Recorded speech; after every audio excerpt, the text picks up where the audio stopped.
Hello student, Rahul commerce education में आपका स्वागत है। एक नए टॉपिक के साथ गैर व्यापारिक संस्थाएं, नॉन ट्रेडिंग ऑर्गेनाइजेशन। यह परीक्षा के उद्देश्य से एक महत्वपूर्ण विषय है जिसके बारे में हमें पढ़ना है और समझना है, जिसे छोटे छोटे क्वेश्चनों के रूप में अलग अलग समझाने का प्रयास किया गया है। तो वीडियो की शुरुआत करते हैं। फर्स्ट ऑफ ऑल, व्यापारिक संस्थाओं से आप क्या समझते हो? गैर व्यापारिक संस्थाओं के बारे में समझने से पहले हमें व्यापारिक संस्थाओं के बारे में समझना अनिवार्य है। व्यापारिक संस्थाओं से आप क्या समझते हो? व्यापारिक संस्थाएं वे संस्थाएं जिनका उद्देश्य लाभ कमाना होता है तथा जो स्वयं के हित के लिए कार्य करती हैं। लाभ कमाना जिनका उद्देश्य होता है और अपने स्वयं के हित के लिए कार्य करती हैं, व्यापारिक संस्थाएं कहलाती हैं। इनका संचालन एवं नियंत्रण किसी व्यक्ति या व्यापारिक संस्था द्वारा किया जाता है। तो वे संस्थाएं जिनका उद्देश्य लाभ कमाना होता है, स्वयं के हित के लिए कार्य करती हैं, व्यापारिक संस्थाएं कहलाती हैं। ऐसी संस्थाओं का संचालन एवं नियंत्रण किसी व्यक्ति विशेष द्वारा या व्यापारिक संस्था द्वारा किया जाता है। नेक्स्ट टॉपिक है विशेषताएं। इनके कैरेक्टरिस्टिक्स कौन कौन से हैं? तो जैसा हमने इनके अर्थ में पढ़ा, उन्हीं के आधार पर इनकी कुछ विशेषताएं हैं जो प्रमुख हैं। फर्स्ट ऑफ ऑल, लाभ कमाना मुख्य उद्देश्य होना। इन संस्थाओं का मुख्य उद्देश्य लाभ कमाना होता है। लाभ कमाने के लिए ये कार्य करती हैं। सेकंड है, किसी व्यक्ति या व्यापारिक संस्था द्वारा इनका संचालन करना। इन संस्थाओं का निर्माण एवं संचालन किसी व्यक्ति विशेष द्वारा या किसी व्यापारिक संस्था द्वारा किया जाता है। व्यापार का संचालन एवं नियंत्रण करना। उसी व्यक्ति या व्यापारिक संस्था द्वारा व्यापार का संचालन किया जाता है तथा उस पर नियंत्रण भी किया जाता है। स्वयं की पूंजी लगाकर व्यापार आरंभ करना। उस व्यक्ति विशेष द्वारा या व्यापारिक संस्था द्वारा अपनी स्वयं की पूंजी इसमें लगाई जाती है, जिस कारण वर्ष के अंत में होने वाले लाभ का वह स्वयं स्वामी होता है। निजी हित के लिए कार्य करना। निजी हित से तात्पर्य है अपने स्वयं के लाभ के लिए कार्य करना। यह जनता के लाभ के लिए कार्य न करके अपने स्वयं के हित के लिए कार्य करती है और संपूर्ण लाभ और हानि का स्वामी वही व्यक्ति होता है। इसके जस्ट अपोजिट टॉपिक है गैर व्यापारिक संस्थाओं से आप क्या समझते हो?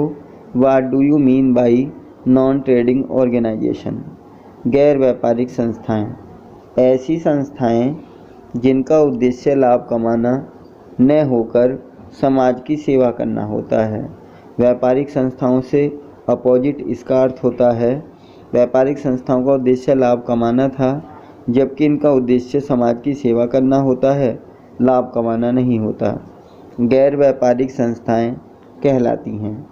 अन्य शब्दों में कहा जा सकता है कि वे संस्थाएं जिनका निर्माण समाज के द्वारा समाज के लिए और समाज में रहकर किया जाता है, सामाजिक संस्थाएं या गैर व्यापारिक संस्थाएं कहलाती हैं। समाज में रहकर समाज के द्वारा और समाज के लिए जिनका निर्माण किया जाता है, वो गैर व्यापारिक संस्थाएं कहलाती हैं। उदाहरण के लिए, सार्वजनिक पुस्तकालय एक ऐसा पुस्तकालय जिसका उपयोग समाज के प्रत्येक वर्ग द्वारा सरलतापूर्वक किया जा सके, वह सार्वजनिक पुस्तकालय होता है। औषधालय, क्रीड़ा स्थल, क्लब आदि इसके उदाहरण हैं। विशेषताएं क्या हैं? वो हमें इनके अर्थ के माध्यम से इनकी विशेषताओं को हम निकाल सकते हैं। फर्स्ट ऑफ ऑल, सेवा करना महत्वपूर्ण उद्देश्य होना। गैर व्यापारिक संस्थाओं का मुख्य उद्देश्य लाभ कमाना न होकर समाज की सेवा करना होता है। समाज के द्वारा समाज के लिए समाज में रहकर कार्य करना। ये संस्थाएं समाज के द्वारा उत्पन्न होती हैं, समाज के सहयोग से चलती हैं और समाज के सहयोग करने के उद्देश्य से बनाई जाती हैं। लाभ को प्रमुखता न देना।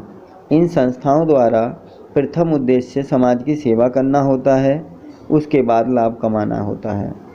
जबकि व्यापारिक संस्थाओं का मुख्य उद्देश्य लाभ कमाना होता है।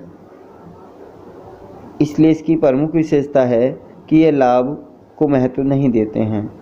सामाजिक कल्याण के लिए कार्य करना।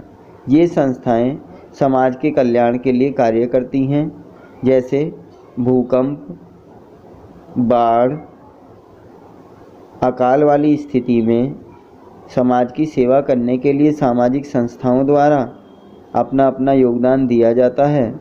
शारीरिक श्रम के द्वारा आर्थिक रूप से भी सहयोग किया जाता है। नेक्स्ट टॉपिक हमारा है गैर व्यापारिक संस्थाओं द्वारा खोले जाने वाले खाते। गैर व्यापारिक संस्थाओं द्वारा कौन कौन से खाते खोले जाते हैं? आवश्यक खाते। यद्यपि इन संस्थाओं का उद्देश्य लाभ कमाना नहीं होता, किंतु वर्ष के अंत में उन्हें भी अपना आर्थिक चिट्ठा बनाना अनिवार्य होता है।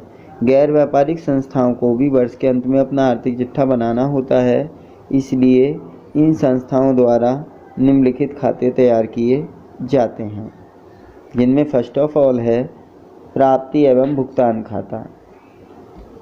इसे आगम शोधन खाते के नाम से भी जानते हैं।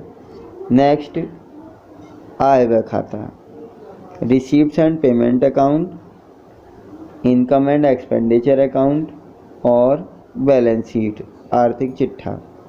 ये खाते गैर व्यापारिक संस्थाओं द्वारा तैयार किए जाते हैं। नेक्स्ट टॉपिक है आगम शोधन खाते से आप क्या समझते हो? आगम शोधन खाते का अर्थ ये हमें वीडियो के माध्यम से पढ़ना और समझना है।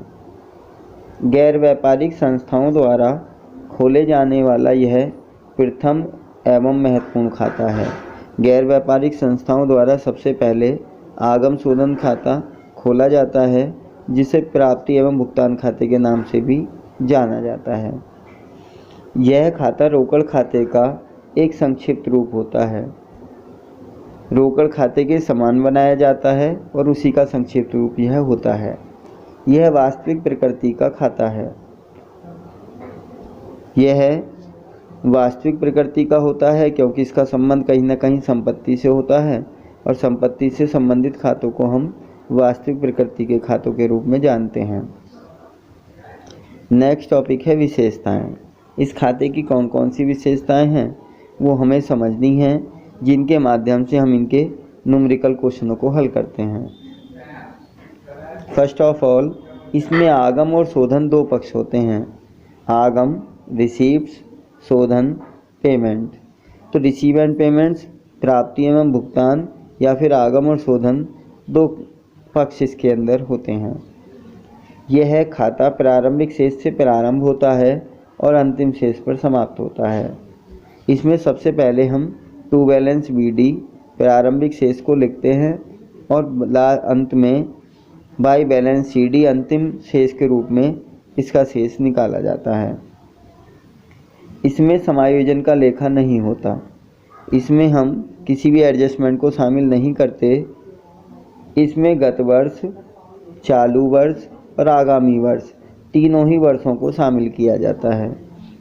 गत वर्ष के बारे में हम पढ़ेंगे। वह वर्ष जो चालू वर्ष जो इस समय चल रहा है उससे पिछला वर्ष गत वर्ष कहलाता है। तो गत वर्ष, चालू वर्ष और आगामी वर्ष जो आगे आने वाला है, इन तीनों वर्षों से संबंधित लेन देनों को इसमें शामिल किया जाता है। इसमें आयगत तथा पूंजीगत लेन देनों को शामिल किया जाता है। इसमें हम उन सभी लेन देनों को लेते हैं जो रेवेन्यू और कैपिटल एक्सपेंडिचर नेचर के होते हैं। रेवेन्यू आयगत खर्चे वो खर्चे होते हैं जो दिन प्रतिदिन के लेन देनों से संबंधित होते हैं, जैसे मजदूरी का भुगतान करना, वेतन, कमीशन, भाड़ा, ये हमारे दिन प्रतिदिन के खर्चे होते हैं।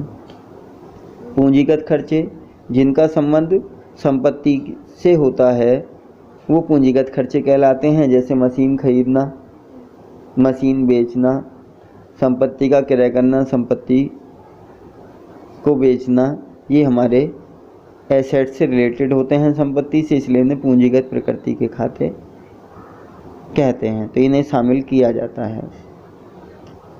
तो दोस्तों, आज की वीडियो में इतना ही। अगली वीडियो में हम आगम शोधन खाते के नमूने के बारे में पढ़ेंगे कि आगम शोधन खाते में किन किन लेन देनों को शामिल किया जाता है, कौन कौन सी मदों को शामिल किया जाता है। तो यदि आपको मेरा प्रयास अच्छा लगा हो तो ऐसी ही वीडियो आगे देखने के लिए चैनल को सब्सक्राइब करें, वीडियो को लाइक करें तथा अपने दोस्तों में ज़्यादा से ज़्यादा शेयर करें, ताकि ऐसे वक्त में ऐसी वीडियो को पढ़कर हम इसका लाभ उठा सकें। धन्यवाद।